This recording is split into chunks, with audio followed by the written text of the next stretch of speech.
కన్న తండ్రి తన కన్న కూతురిని కేవలం 5,000 రూపాయల కోసం ఇద్దరు దుండగుల చేతిలో ఆ పాపను పెట్టిన సంఘటన విజయవాడ రైల్వే స్టేషన్‌లో చోటు చేసుకుంది. ఒకసారి ఆ పాపను చూడండి. కన్నతల్లి చేతిలో ఇప్పుడు ఆనందంగా, హ్యాపీగా తిరిగి వెనక్కొచ్చిందంటే దానికి కారణం విజయవాడ రైల్వే పోలీసులు. నిజంగా హ్యాట్స్ ఆఫ్ టు దెమ్. వాళ్ళ డ్యూటీ చాలా సక్రమంగా చేశారు.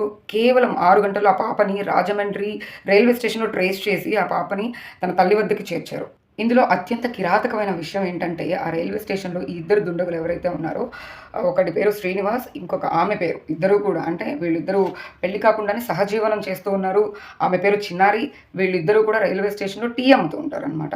సో, ఇలా ఎవరైతే పిల్లల్ని పట్టించుకోకుండానో, లేకపోతే పిల్లల్ని పట్టుకొని తిరుగుతూ ఉంటారో, ఇలాంటి వాళ్ళని టార్గెట్ చేసి వాళ్ళ దగ్గరికి వెళ్లి, ఆ పిల్లని మాకిచ్చేయమని చెప్పి, ఆ పిల్లని భిక్షాటనకి ఉపయోగించుకోవడం కోసం వాళ్ళ తండ్రిని మ్యానిపులేట్ చేసి అంటే అతడొక తాగుబోతు ఉండొచ్చు, ఏదైనా ఉండొచ్చు. కానీ కన్న కూతురిని అమ్మేటువంటి మనస్తత్వం ఆ తండ్రికి ఎలా వచ్చిందో దేవుడికే తెలియాలి. వీళ్ళిద్దరు అడిగిన వెంటనే 5,000కి వాళ్ళ చేతిలో ఆ పాపని పెట్టేస్తే చూడండి సీసీటీవీ ఫుటేజ్‌లో వాళ్ళిద్దరూ కూడా ఆ పాపని తీసుకువెళ్తున్న దృశ్యాలు కనపడుతూ ఉన్నాయి. వాళ్ళిద్దరూ కూడా ఆ పాపని తీసుకెళ్ళి విజయవాడ రైల్వే స్టేషన్‌లో అందరికీ తెలుసు కాబట్టి, ఇక్కడైతే రాజమండ్రిలో ఎవరికీ వీళ్ళ ముఖాలు తెలీవు.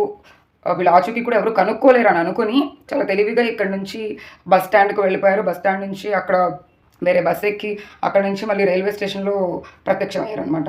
పోలీసులు చాలా చాకచక్యంగా వీళ్ళని సీసీటీవీ కెమెరా ఫుటేజ్‌ల ఆధారంగా రాజమండ్రి రైల్వే స్టేషన్ దగ్గర వీళ్ళని ట్రేస్ చేయడం అయితే జరిగింది. ఆ పాపని వెళ్ళి చూసిన తర్వాత ఆ పాప కూడా పోలీసులను చూసి వెంటనే పరిగెట్టుకుంటూ వచ్చి అంటే అప్పటి వరకు కూడా ఎవరితోనో వెళుతున్నా అన్న ఒక భావన పాపకు కలిగి వెంటనే పోలీసుల దగ్గరికి వచ్చి హత్తుకుందంట. స్వయంగా సీఐ గారే రమణ గారు చెప్పిన పరిస్థితి ఇది. ఆ పాప ఎలా వెనక్కి వచ్చిందని చెప్పి. తర్వాత వాళ్ళ అమ్మగారు కంప్లెయింట్ ఇచ్చిన ఆధారంగా అసలు వీళ్ళిద్దరి మధ్య ఏం జరిగింది, భార్యాభర్తలు ఎప్పటి నుంచి దూరంగా ఉంటున్నారు అంట.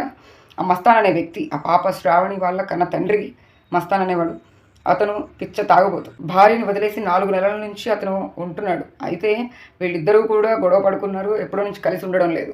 అయినప్పటికీ కూడా ఇంటికి వెళ్ళి అతని భార్యకి ఇష్టం లేకుండా పాపని బలవంతంగా బయటకి తీసుకొచ్చేసి ఆమెని అక్కడ ఇక్కడ విజయవాడలో అనేక ప్రదేశాల్లో తిప్పుతూ రైల్వే స్టేషన్‌లో ఆ పాపని పట్టుకొని తీసుకొచ్చి వీళ్ళిద్దరి చేతిలో పెట్టి 5,000 తీసుకుంటాడు. అక్కడి నుంచి వెళ్ళిపోయి తాగడానికి వెళ్తాడు. తర్వాత ఏం రియలైజేషన్ వచ్చిందో ఏమో 2 రోజుల నుంచి కూడా ఈ పాప కోసం రైల్వే స్టేషన్ చుట్టూ కూడా తిరుగుతూ ఉన్నాడంట. 2 రోజుల క్రితం నుంచి కూడా పోలీసులు వీడెందుకు తిరుగుతున్నాడు ఇక్కడ రైల్వే స్టేషన్‌లో అని చెప్పి ఒక స్ట్రేంజర్ ఇలా తిరగడం కొంచెం అనుమానాస్పదంగా అనిపించి అతను అదుపులోకి తీసుకుంటే, నా కూతురు వేరే వాళ్ళ చేతిలోకి వెళ్ళిపోయిందని అతను నిజం ఒప్పుకుంటే, వాళ్ళెవరు ఏంటి అని చెప్పి సీసీటీవీ కెమెరాలో చూస్తే ఈ విజువల్ బయటపడింది. వాళ్ళిద్దరి డీటెయిల్స్ అన్నీ కూడా తీసుకొని వాళ్ళెక్కడికి వెళ్ళుంటారు అని చెప్పి అంతా ఆధారంగా ఇప్పుడు చెప్పాను కదా రాజమండ్రిలో ఆ విధంగా అయితే వాళ్ళు పోలీసులు ట్రేస్ చేయడం అయితే